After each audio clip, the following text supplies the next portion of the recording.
Hey guys, this is Matt Winning at winningstrength.com, and we're going to touch on a sensitive subject today, and that's bicep training. Now, you'll notice in the catalog, I don't really have anything in there for biceps, and for a good reason. Biceps can cause a lot of shoulder pain, and the problem that you see is that almost everybody is focusing on them in the gym, which is probably not a good idea. So let's go over some key points of how to get your biceps to grow without creating more problems down the road. The first thing that you guys are going to need to understand is that bicep training is earned, okay? And what that means is if you have bad posture, you have weak rear delts, and you have bad musculature around the scapula or the shoulder blade, doing more bicep work is going to cause more anterior rotation, probably cause rotator cuff tears, and at the bare minimum is going to screw up your technique on everything. I'll give you a case in point. We had a guy that was nearly an IFBB pro bodybuilder here a handful of weeks ago, and he wanted to deadlift with us. What does he end up tearing? His bicep. Why? Because when he went into maximal strain, he trained so much arms that he pulls like this, puts all the pressure on his shoulder and on the bicep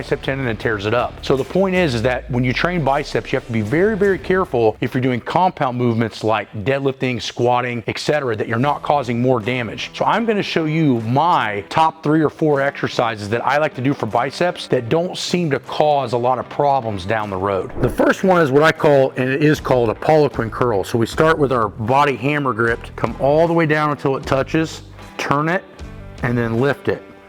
Now notice I'm only using a 20-pound dumbbell and I'm doing it extremely slow.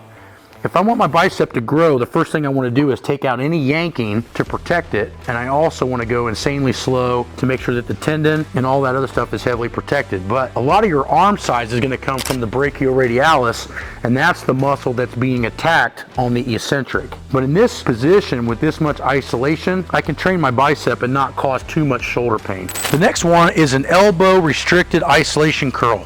So I'll come up, come all the way down, and then I'll turn it and stretch. Pull it back, pull, turn, and you can lower it all kinds of different ways. This one, a lot of times I'll keep it just supinated, and then I'll turn it at the bottom just to kind of, you can see it stretching the muscle. And that'll help with the growth a little bit, but it also just gets things, everything kind of flexible and gives you a little bit of pause and stretch at the bottom. This was one of Arnold Schwarzenegger's favorite bicep exercises that he used to do. The next one that you don't need a lot of equipment for is a band curl. So this is going to get harder at back here than it is here. Now why that's important is that if I want that big peak head, then I need to have maximum tension back here. This is where my bicep's the weakest because it's all crunched up. But with bands, that's where it's the hardest. So if you're looking to build bicep peaks, doing band tension in a tempo type movement is going to be very beneficial for your biceps to grow, but it's also safe because you don't need to use that much. And again, when you want to train your biceps, train them slow and steady. That way you can grow them without hurting the tendons. The next exercise is a cable. Now why I like the cable is it's constant tension throughout the entire motion. With the dumbbell, depending on which way gravity's pulling, you're going to have harder and easier positions, okay? With the cable, it doesn't matter which way gravity's pulling because it's pulling on that stack. So if I turn it down with my thumb down to stretch that bicep, and then as I come up, I turn it and pull it straight like this. It's one of the greatest exercises for not only stretching out my shoulder, but also working that bicep. And it's getting the same amount of tension through this point, this point, this point, and that point, which makes a lot of growth. And again, you notice the speed that I'm doing this. Really, if you want bicep size, controlling the eccentric is crucial for building up the arm.